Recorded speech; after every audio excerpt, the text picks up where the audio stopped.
Hello, I'm Hilary McClure, Multimedia Director at Cybercrime Magazine. Welcome to Let's Talk SOC, a Cybercrime Magazine podcast series brought to you by Secureworks, a leader in cybersecurity, empowering security and IT teams worldwide to accelerate effective security operations. Joining me today is Robert Higham, Senior Cybersecurity Researcher at Secureworks. Welcome, Robert. So great to have you with us today. Thank you. Nice to be here. So, Robert, quickly to start off, before we start talking about the importance of threat hunting, I'd love for you to tell us a little bit about your role at Secureworks. I came to Secureworks because I found kind of a niche in this threat hunting function within the security operations. And I had already started sharing some of what I would consider thought leadership in this space prior. And then I believe threat hunting is a force multiplier, and I believe Secureworks is on that same page. So I came to Secureworks specifically to kind of to have more room to stretch those threat hunting muscles or whatever.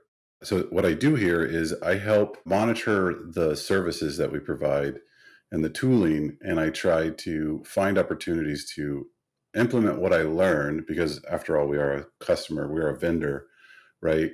So the things that I learned as a customer, specifically in the threat hunting space, I try to apply to the services and the tools that we offer. So I'm a senior cybersecurity researcher, but I'm also a senior consultant. And my main area of expertise is understanding the value of threat hunting and make sure that we are providing those tools and services in a way that is most valuable to the customer. Excellent. And so, Robert, as I mentioned, the topic of our conversation is the importance of threat hunting in your cybersecurity strategy. That's the full topic for us today. And I'd love to start off that conversation by having you share with us, like, what's the definition of threat hunting, especially given that there's so much noise about this in the market. Absolutely. And I think noise is an accurate way. And I think it's a word that is able to be applied to both trying to understand what threat hunting is, and also purely the definition of threat hunting is really about looking for signal in the noise, because in the noise is where threats tend to hide most effectively, I guess. So I have a lot of different rules for threat hunting, for like testing whether or not something is truly falls within that scope of threat hunting. If I had to give one like litmus test, one thing to ask yourself when you're either evaluating tools, services, or trying to implement yourself, am I looking on my network and am I looking for things that may have bypassed detection? If you can answer both of those questions as yes, I'm looking on my network, and that includes cloud and that includes partnerships and anything that has the potential to affect your network, threat hunting is a post-compromise activity, right? You're looking for evidence that somebody has compromised you. So you can look for evidence that someone has compromised you by looking externally, such as GitHub, Pastebin, the dark web. You can hypothesize that someone has stolen data, intellectual property, is trying to sell access to a C2 on your network. You can look for all of those things external to your network, but you don't quite begin threat hunting until you're looking at your own data and trying to prove or disprove. A more formal definition of threat hunting that I like, that was here at Secureworks prior to me coming, is proactively and iteratively discovering current or historical threats that evade existing controls and use what you learned to then improve your cyber resiliency. So I'll just take a quick pass through that definition. The first part of that is proactive, right? Threat hunting is intelligence driven. Like I said, you're looking for either third-party intelligence, which is external intelligence, and you're combining that with your internal intelligence to decide what might be happening without you knowing it, right? And this is where it kind of falls in parallel with detection engineering. Most detection engineering use cases start with, I have reason to believe that something's happening and I'm not able to detect it, so I proactively go look for it. And then the second part of that is iteratively. That's the repetition of the threat hunting process, or repetition of process in general is what iterative means, right? So I like Agile for this, and I think of it like building a mobile app, airline mobile app. The first thing you're going to want to do is in your mobile app is have the ability to see your flight status, then maybe check in. At some point, you're going to want to add the ability to check your bags. So you put all those things in one place and you say, which are the ones that are going to provide me the most benefit? Which ones are the ones that, if realized, are going to cause the most impact? And which ones are going to be the fastest to implement? And you can use that same approach for threat hunting, and you can evaluate like critical assets, how complex it would be to find out what the likelihood of that thing is happening. Again, iterating through those use cases, almost like you're building a capability. And you really are. You're improving your ability to prevent and detect threats. And then discover, become aware of, right? So you weren't previously aware. That was one of my litmus tests, right? Was what part of my litmus test is, were you previously aware? And then current or historical. So this is kind of where it starts to deviate from alert triage and incident response. Is you're looking on existing systems, or you're looking in historical logs to try to prove or disprove that this thing is happening in your network. That evaded existing security mechanisms. We already looked at that. We already said threat hunting is post-compromise. So it's on your network. Think MITRE attack, right? So initial access all the way up to actions on objectives, really like data exfiltration. It's post-compromise, and it's bypassed your existing security mechanisms. And then the final piece is one that I don't see a lot in a lot of other definitions of threat hunting, which is use what you learned to improve your cyber resilience. And the definition of cyber resilience is your ability to continue to operate despite experiencing cyber threats. We're not going to ever be fully impenetrable, right? So we need the ability to detect things, detect them as early as possible. So that's why I think a lot of definitions of threat hunting kind of tend to focus on finding incidents. I like to focus first and foremost on gaining confidence in my controls, finding threats earlier, improving my cyber resilience. And if I happen to find a threat, obviously that's where the incidents come from. Fantastic. So, Robert, when should businesses consider threat hunting? And I guess what further is involved? I actually just put a post on LinkedIn about this. My answer is for a new SOC right away, for an existing SOC, I still would say right away, but generally speaking, you should threat hunt. Like the prerequisites for threat hunting are really data. Make sure that you're going to build your systems out, like your prevent controls. There was a way of describing how threat hunting fits that I saw a while back, which was really prevent what you can, right? You're going to have to open up services, right? So try to lock down those services as much as you can. Try to restrict the number of ports, the authorization, authentication.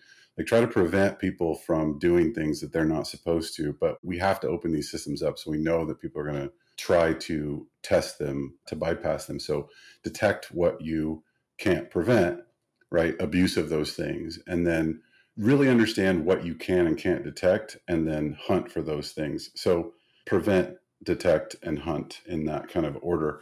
There's a threat hunting maturity model with David Bianco that basically says that if you are purely collecting data based on what alerts your SIM requires, you're kind of at that hunting maturity level 0.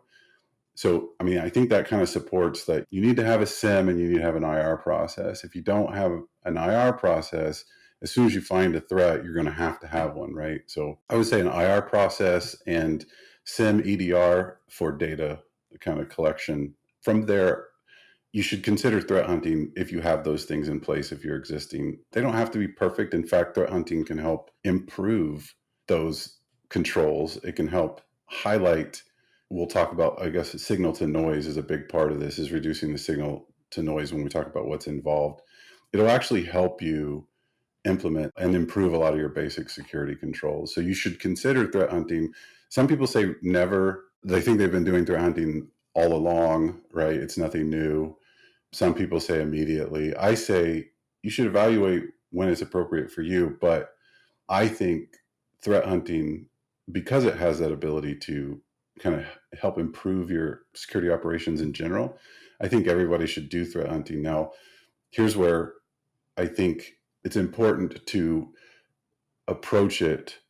I think that a lot of the negative feedback for threat hunting has come from a lot of people who have generally tried it and failed it. And I think that's because they're trying to do too much too soon. I stood up and tore down a threat hunting program in a Fortune 50 company, and it took me, 3 or 4 times to kind of come to some of the conclusions. I've delivered threat hunting workshops. I've toward security operations centers. I've had lots of conversations with security operations, cybersecurity programs, professionals. This isn't really conjecture. The key takeaway from this should be these kind of two fundamental approaches for what's involved is make sure you're doing ready, aim, fire. I have this other blog or webinar where we talk about ready, fire, aim. And that means people are trying to consume threat hunting, a mature kind of definition of threat hunting into their networks. And so they're trying to fire before they truly aim. So what that means is it should be intelligence driven. We talked about making sure that threat hunting is at the cross section of what you're concerned about and what you can detect. And really, that's the aim part. You got to put those things in the right order. You can't just take things off the shelf, threat hunting, and try to do it, right? And then the crawl, walk, run approach. You can kind of reference back that hunting maturity model by David Bianco. And it really does take you through the phases of, okay, start with collecting some data, start with understanding what your gaps are, and then you start collecting data to try to disprove or prove that those hypotheses. The first phase, in my opinion, should always be inventory or visibility in your network. One of our most popular threat hunts that we provide, and by the way, this is also how I try to encourage the services that we offer, this approach, is this idea of remote access tools, right? So commodity remote access tools are a pretty common method of lateral movement. So what you really need to do is consolidate down to a couple approved remote access tools. Your hypothesis would be, hey, people are using commodity remote access tools to laterally move on my network. And then you take your 30 days of logs and you look at network logs, files, process logs, and you look for the use of tools, who's using them, verify that they're not malicious, and then create a recommendation to say, hey, if we want to reduce the signal and noise and be able to find things sooner, we really need to consolidate, make a business policy to say, hey, these are the only tools that are allowed. Here's the groups that use them. And then you can start creating lists, rules, alerts for when people are deviating from that. And you can do this across so many things.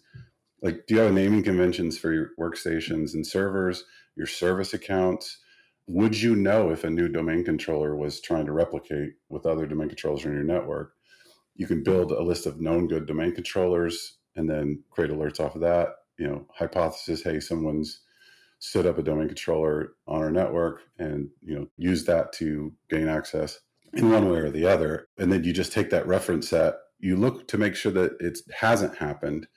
If it has, you raise it as an incident. But then, like I said, I think the most value of threat hunting is to then recommend, hey, we should create a rule that says, if you see a replication request from a domain controller that doesn't fall in this list, then let's alert on it. And the same thing in cloud. Do you have a policy on mail forwarding? How many users have the responsibility of making changes to other people's mailboxes? So then you can say a hypothesis is, someone has altered, like a business email compromise, for example, someone's altered someone else's mailbox. So you would get the list of people who should be doing this.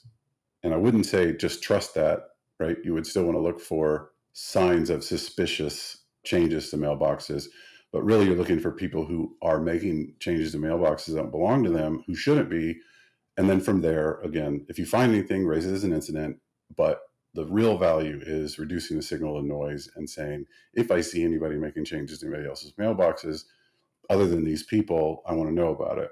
So that's the kind of first phase. And the second phase is reputation, right? So you'll start to look at least frequent, like agent strings, user agent strings, IP addresses, domain names, external visits, bytes transferred. Start to look for patterns, create patterns, look for deviations in those patterns with a hypothesis in mind, right? Always start with hypothesis. And then I think that's kind of the second phase. From there, if you get to that point where you're able to start stack counting, grouping, looking for frequency of occurrence, things like that. By the way, none of these you're ever quite finished with. You'll do these repeatedly until you build the controls so that you don't have to. But anyway, that's what's involved, is building use cases based on that cross section of what you are concerned about versus what you would detect, and some sort of a prioritization. You prioritize those use cases, and then you do that phased approach of first start by looking for deviations from business policies, processes, or recommending processes, and then looking for deviations, whatever, and then move on to kind of that more advanced analytical approach to the problem. Great. And so then once you've done all of that, what do you commonly find when threat hunting?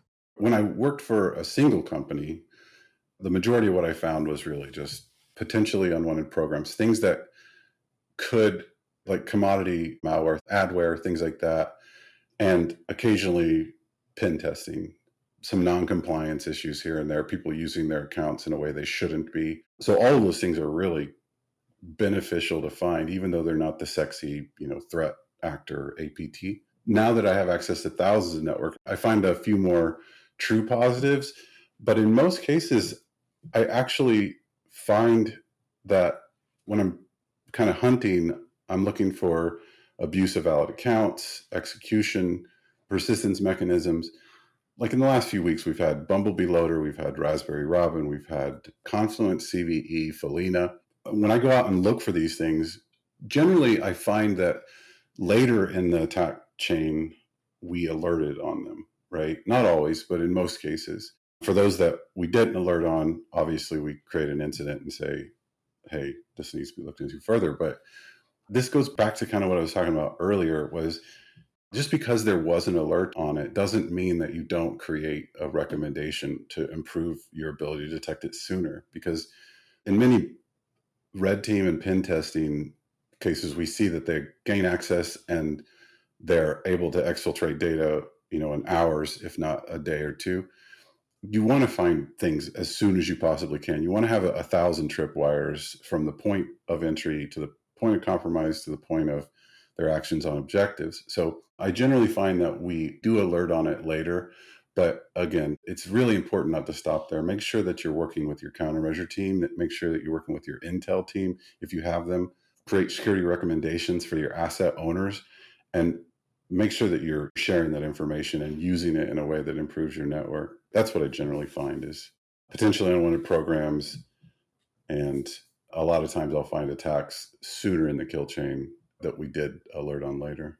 Excellent. And so, Robert, my final question for you: how do you know when a threat hunt is successful? Yeah, I think that kind of nicely wraps up what we've been talking about is don't emphasize threat hunting's importance purely on finding threats. In fact, when I talk about managing expectations and measuring success with threat hunting, I say let's not say reduction in number of incidents, reduction number of threats found. First of all, you're trying to find threats, so you're almost shooting yourself in the foot. But it overemphasizes the importance of finding threats. That is obviously something that we want. The precursor to threat hunting was this metric called mean time to detect. We're not finding things as soon as we should.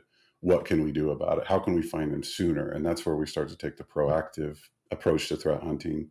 Don't wait, right? In incident response planning, it's not a matter of if your network's going to be attacked, it's a matter of when.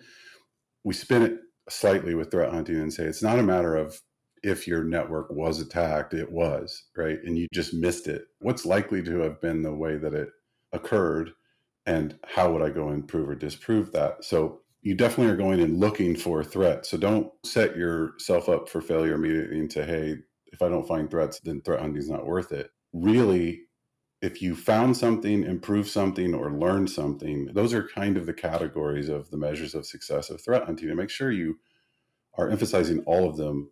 As a CEO, I want to know, or a CISO or executive board members, I want to feel confident that in my controls. And I think threat hunting helps you there. So if you didn't find anything, that's just as important, right? To let them know that you searched, to let people know that you've searched and hey, we're okay. And then the second part is improved something. So if you recommended new, stronger controls on something, if you recommended an update to existing countermeasures, a new countermeasure, you've improved something, you were successful. And I think a previous CISO of mine, he really emphasized the importance of lessons learned and improved understanding. You learned just by the virtue of going out and threat hunting, you've learned where your detection gaps potentially are. You've learned what normal looks like. There was old posters from Sands, no normal, find evil. You've gotten better at the ability to both find and remediate threats just by virtue of cleaning up that signal to noise and becoming more familiar with what's normal and what's not. So I think all of those are finding something, improving something, and learning something. You should ask yourself that after each hunt, and I think every hunt will be successful.